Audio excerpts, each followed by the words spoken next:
There's a task on my list that's been there for 11 days. It's not complicated. It's not even particularly hard.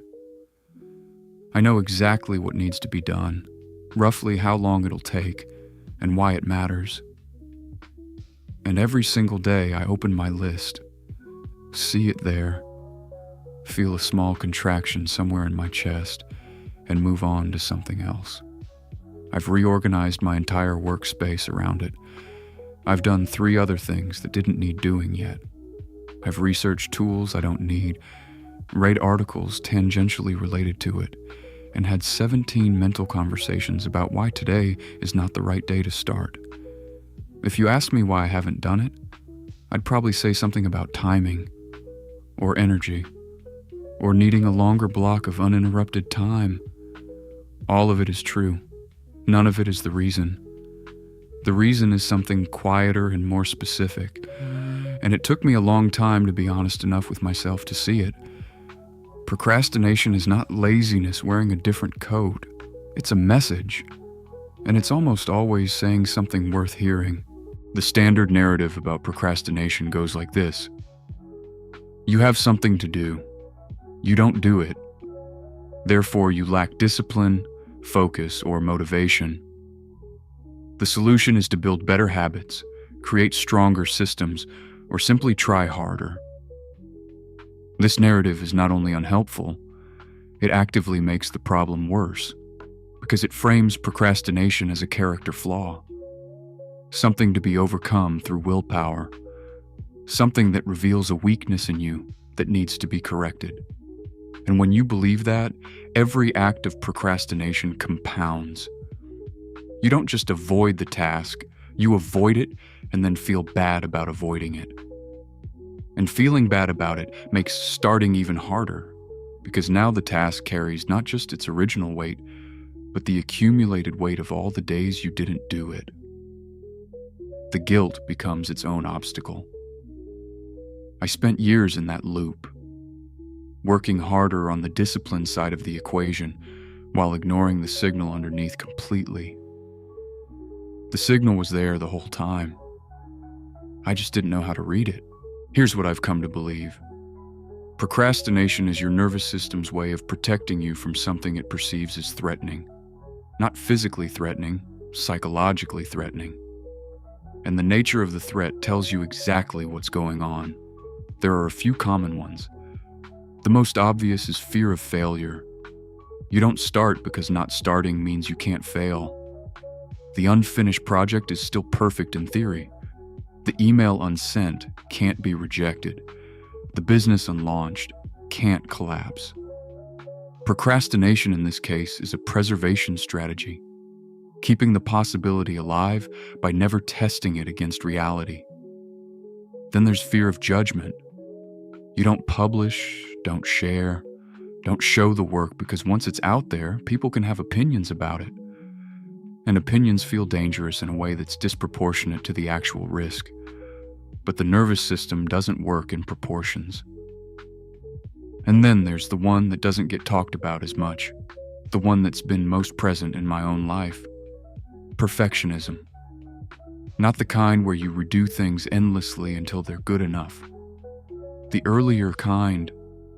The kind that won't let you start until conditions are right, until you know enough, have enough time, feel ready enough, have a clear enough picture of what done looks like. This kind of procrastination doesn't feel like avoidance. It feels like preparation. And that's exactly what makes it so hard to catch. The perfectionist procrastinator doesn't look like someone who's afraid. They look like someone who's being careful. They research thoroughly before starting. They wait for the right moment. They want to do it properly, which means doing it when they can do it well, which means doing it when they feel ready, which means, in practice, often not doing it at all. The internal monologue sounds like this. I'll start when I have a clear block of time. I need to think this through more before I begin. I want to do this right, not just get it done. Once I understand X better, I'll be ready to tackle Y. Every single one of those sentences sounds reasonable, responsible even. But underneath all of them is the same thing. A belief that starting before you're ready is dangerous. That an imperfect attempt is worse than no attempt. That the standard you'd hold the finished version to applies equally to the first draft, the first step, the first 5 minutes. It doesn't. But the feeling doesn't know that, and here's the part that took me the longest to see. The readiness you're waiting for, it doesn't arrive before you start. It arrives about 20 minutes into starting. The clarity you think you need in order to begin is generated by beginning. You cannot think your way into a state of readiness. You can only act your way into it. So how do you actually use this? When you notice yourself avoiding something, instead of pushing harder or beating yourself up, try getting curious about the specific flavor of resistance. Ask, what is the worst thing that could realistically happen if I do this and it goes badly? Not catastrophically badly. Realistically badly. Name it out loud if you can. Write it down. Make it concrete. Most of the time, when you drag the fear into the light and make it specific, it shrinks. Not because the risk disappears, but because vague fear is always larger than real risk. The imagination fills undefined threats with whatever size they need to be to justify the avoidance.